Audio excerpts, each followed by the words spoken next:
Good morning बच्चों, मैं जितेंद्र सोनी। हमारा जो टॉपिक चल रहा था वो किरण प्रकाश की चल रहा था और इसके पहले हमने जो अध्ययन किया था वो प्रकाश का परावर्तन, गोलीय दर्पण और दर्पण से संबंधित कुछ परिभाषाएं देखी थी। आज के टॉपिक में हम दर्पण द्वारा प्रतिबिंबों का बनना, इसकी स्थितियाँ क्या कौन कौन सी स्थिति बनती है दर्पण से, इसके बारे में अध्ययन करेंगे। तो सबसे पहले हम देखेंगे दर्पण के द्वारा प्रतिबिंब बनने के नियम क्या हैं।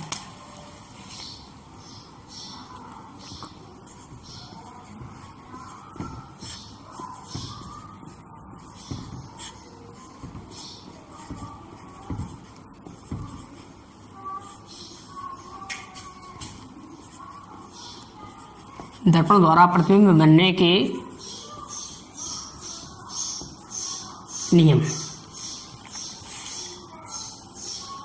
देखिए, 3 नियम हैं और इन 3 नियम की सहायता से हम दर्पण से संबंधित कोई भी प्रतिबिंब बना सकते हैं, चाहे वो उत्तल दर्पण का हो या अवतल दर्पण का हो।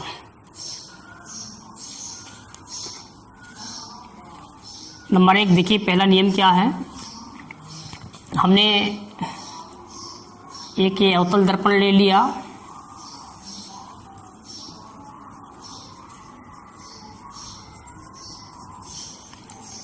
ये दर्पण की मुखअक्ष है। अच्छा, इसके पहले की वीडियो में हमने दर्पण से संबंधित कुछ परिभाषाएं पढ़ी थी, जैसे इसकी मुखअक्ष क्या होती है, फोकस क्या है, ध्रुव क्या है, वक्रता केंद्र क्या है, फोकस दूरी क्या है, वक्रता त्रिज्या क्या होती है। तो ये दर्पण का ध्रुव होता है, यहाँ पर इसका फोकस होता है, ये इसका वक्रता केंद्र होता है और लास्ट में यहाँ पर इनफाइनाइट यानी अनंत हो जाएगा। इसी प्रकार से अगर हम उत्तल दर्पण को लेंगे तो उत्तल दर्पण जो आपका बनेगा,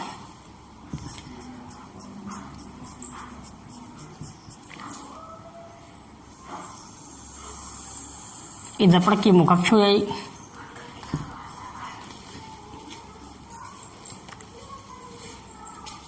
दर्पण का ये ध्रुव हो जाएगा, यहाँ पर फोकस हो जाएगा और ये वक्रता केंद्र हो जाएगा।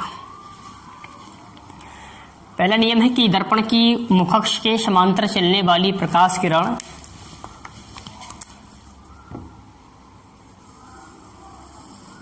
अगर कोई प्रकाश की किरण दर्पण की मुखअक्ष के समांतर आती है तो जैसे ही दर्पण से टकराएगी और टकराने के पश्चात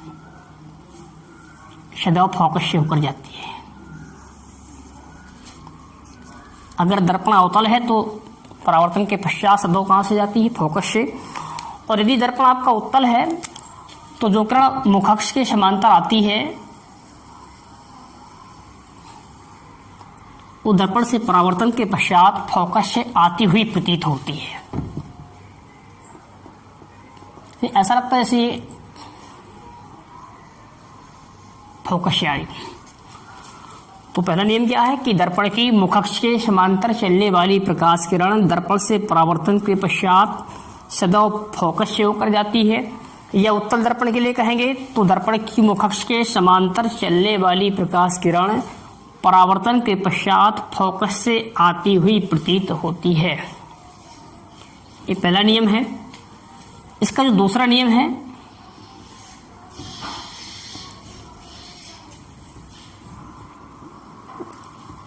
अगर कोई प्रकाश की किरण फोकस से आती है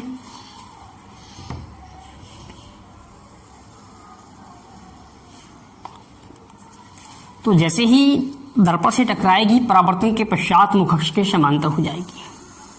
इन अपोजिट, समांतर आई तो फोकस से गई, फोकस से आई तो समांतर हो जाएगी। इसी प्रकार से उत्तल दर्पण में अगर कोई प्रकाश की किरण फोकस की ओर आती है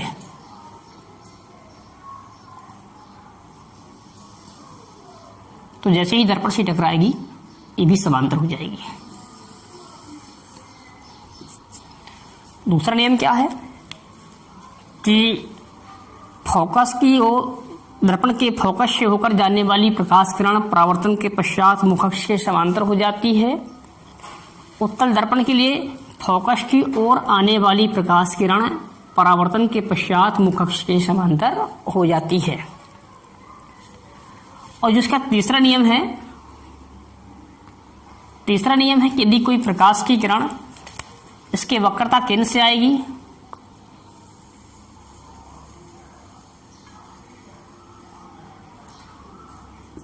जैसे ही दर्पण से टकराएगी, टकराने के पश्चात उसी मार्ग से वापस लौट जाएगी।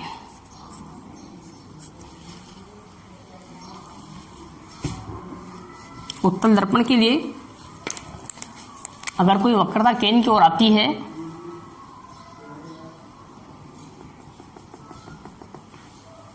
तो जैसे ही दर्पण से टकराएगी, परावर्तन के पश्चात उसी मार्ग से वापस लौट जाएगी।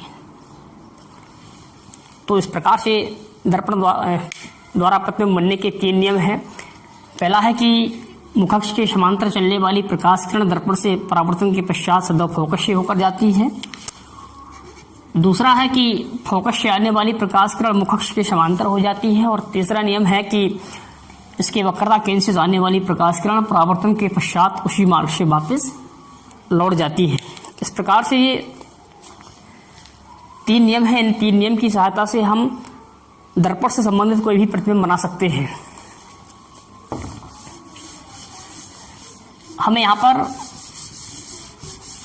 इनकी इमेज नहीं बनाना है, बल्कि इंटरमीडिएट के कोर्स में कभी कभी इससे संबंधित ऑप्शनल क्वेश्चन पूछ दिया जाता है कि वस्तु आपकी अनंत रखी है तो प्रतिबिंब कहाँ बनेगा, कैसा बनेगा, ऑप्शनल क्वेश्चन पूछा जाता है। तो इसके लिए हम एक चित्र की सहायता से हम सारी कंडीशन को देखेंगे।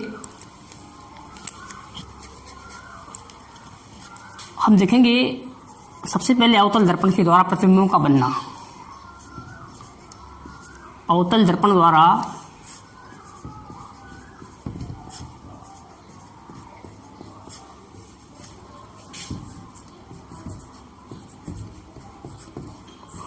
प्रतिबिंबों का बनना।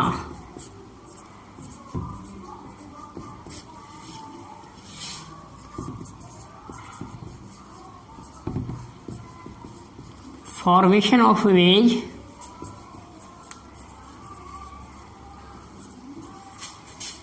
y concave mirror। Formation of image y concave mirror अवतल दर्पण द्वारा प्रतिबिंब का बनना देखेंगे हम।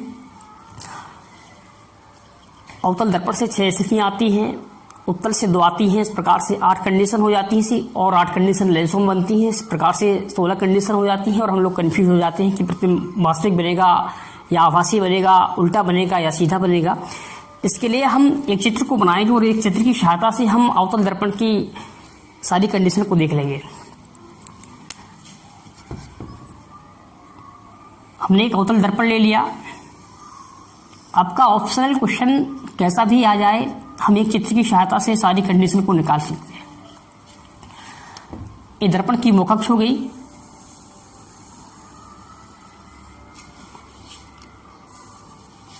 ये ध्रुव हो गया। यहां पर फोकस हो गया F। ये वक्रता केंद्र C हो गया और लास्ट में यहां पर अनंत यानी कि इनफाइनाइट हो जाएगा। हम 6 स्थितियों के नाम कैसे याद रखेंगे? देखिए, पहले तो हमें एक बार वस्तु को इनके ऊपर रखना है कि वस्तु कहाँ रखी जाएगी। नंबर 1 अनंत पर रखी है। दोबारा कहाँ रखी जाएगी? वक्रता केंद्र पर रखी है। तीसरी कहाँ रखी है? फोकस पर रखी है। और एक बार हमको इनके बीच में रख देना है। तो इस प्रकार से हमारी 6 स्थितियां हो जाती हैं अवतल दर्पण की। इनकी चौथी स्थिति आती है कि जब वस्तु अनंत और वक्रता केंद्र के बीच में आएगी। और 5वीं स्थिति कहाँ होगी? वस्तु वक्रता केंद्र और फोकस के बीच में होगी। और जो 6वीं स्थिति आती है वो फोकस और ध्रुव के बीच की यहाँ पर आ जाएगी। लेकिन सबसे पहले हमें इसकी 5 स्थितियों को एक साथ देखना है। एक ही चित्र के द्वारा 5 स्थितियां इसकी मालूम चल जाएंगी कि प्रतिबिंब वास्तविक बनेगा या आभासी, उल्टा है या सीधा, और कहाँ पर बनेगा। इसके लिए हमने इस प्रकार से इसमें नंबरिंग कर दी कि 1 नंबर, 2, 3, 4 और ये हमने 5 नंबर डाल दिए। जस्ट इन्हीं के नीचे हमने 5 लाइन और खींच दी।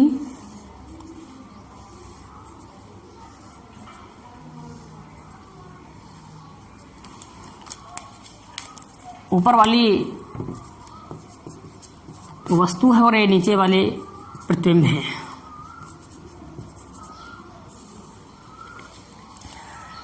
नंबर का क्रम ऊपर लेफ्ट से राइट और नीचे राइट से लेफ्ट की ओर होगा। 1 2 3 4 5।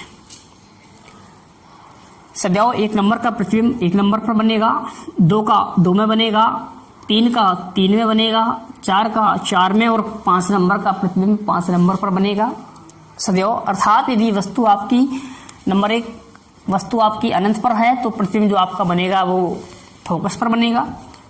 दूसरा है यदि वस्तु आपकी अनंत और वक्रता केंद्र के बीच में रखी है तो प्रतिबिंब इसका बनेगा वक्रता केंद्र और फोकस के बीच में। तीसरा है कि यदि वस्तु आपकी वक्रता केंद्र पर रखी है तो प्रतिबिंब 3 का 3 यानी कि वक्रता केंद्र पर ही बनेगा। चौथा है यदि वस्तु आपकी वक्रता केंद्र और फोकस के बीच रखी हुई है तो प्रतिबिंब इसका अनंत और वक्रता केंद्र के बीच बनेगा। और पांचवा है कि यदि वस्तु फोकस पर है तो प्रतिबिंब इसका अनंत पर बन जाएगा। इस प्रकार से प्रतिबिंब कहाँ बनेगा ये हमको मालूम चल गया। इन 5 स्थितियों में हमेशा जो प्रतिबिंब बनेगा सदैव वास्तविक बनता है और उल्टा बनता है। सदैव वस्तु कहीं पर भी रखी हो 5 स्थितियों में प्रतिबिंब सदैव आपका वास्तविक बनेगा और उल्टा बनेगा। हमको 3 चीज मालूम चल गई कि वास्तविक बनेगा, उल्टा बनेगा और कहाँ पर बनेगा। एक चीज इसमें रह गई है कि प्रतिबिंब बड़ा बनेगा या छोटा। कोई भी कंडीशन पूछी जाए उसमें 4 स्थितियां हमको देनी पड़ती हैं। वास्तविक बनेगा या आभासी, उल्टा बनेगा या सीधा, बड़ा बनेगा या छोटा और कहाँ बनेगा। तो हमको 3 चीज मालूम चल गई कि कहाँ बनेगा और कैसा बनेगा, वास्तविक और उल्टा। अब बड़ा बनेगा या छोटा इसके लिए देखो उसमें 5 नंबर दिए गए हैं, बीच का नंबर क्या है 3। तो अगर वस्तु यहां पर रखी हुई है तो प्रतिबिंब इसका बन जाएगा वस्तु के बराबर। इस साइड को वस्तु रखी हुई है तो प्रतिबिंब हमेशा बनेगा वस्तु से छोटा, और अगर वस्तु इस तरह को रखी है तो हमेशा बनेगा प्रतिबिंब वस्तु से बड़ा बनता है। यानी कि हम ये कहेंगे कि हम जैसे जैसे लेफ्ट से राइट की ओर जाते हैं प्रतिबिंब का साइज बढ़ता जाता है। अब देखिए हम वस्तु कहीं पर भी हो हम कैसे निकालेंगे। जैसे हमने कहा कि वस्तु हमारी यहाँ रखी है अनंत और वक्रता केंद्र के बीच रखी है तो प्रतिबिंब कैसा बनेगा, वस्तु से छोटा बनेगा, शब्द वास्तविक बनेगा, उल्टा बनेगा और 2 नंबर का 2 नंबर यानी कि कहाँ पर बनेगा, वक्रता केंद्र और फोकस के बीच में।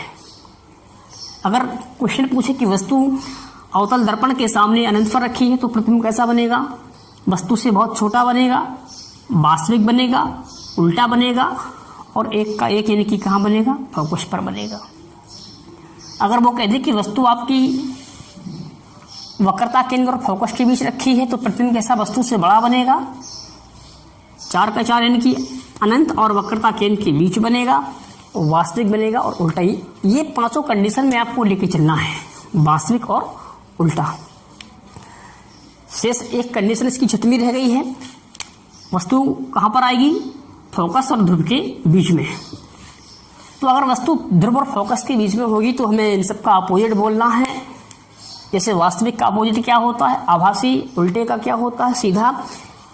इन 5 कंडीशन में प्रतिबिंब बने थे दर्पण के आगे तो 6वीं वाली में दर्पण के पीछे बनता है। अर्थात यदि वस्तु फोकस और ध्रुव के बीच रखी हो तो प्रतिबिंब कैसा, आभासी, सीधा, वस्तु से बड़ा और दर्पण के पीछे बनता है।